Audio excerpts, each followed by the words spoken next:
북한 비핵화를 위한 미국과 북한의 제네바 기본 합의가 체결된 지 25년을 맞았습니다.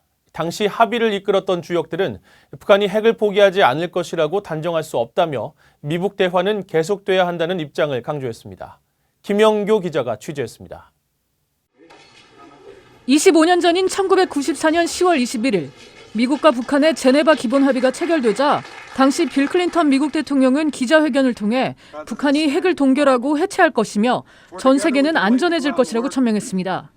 제네바 합의엔 북한의 핵 포기, 국제원자력기구 IAEA의 사찰 허용과 미국의 북한 내 경수로 2기 건설 및 연간 증유 50만 톤 공급이 담겼습니다. 하지만 2003년 합의는 파기됐고 북한은 이후 핵 개발을 거듭하며 2017년 6차 핵실험까지 벌였습니다.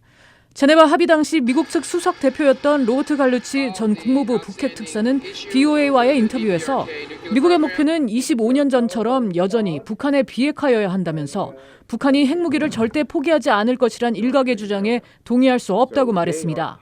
I favor a negotiation in which we explore the possibility of them giving up the weapons. Certainly, when they say they will, it'd be a shame to walk away and preemptively concede defeat. I'm not up for that. 당시 협상단 차석 대표를 맡았던 토머스 허바드 전 주한 미국 대사는 25년 전보다 상황은 더 어려워졌다고 진단했습니다. 하지만 비핵화라는 명확한 목표를 갖고 협상은 계속 이어져야 한다고 강조했습니다.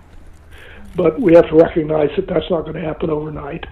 We need to have a process in place that leads to that goal.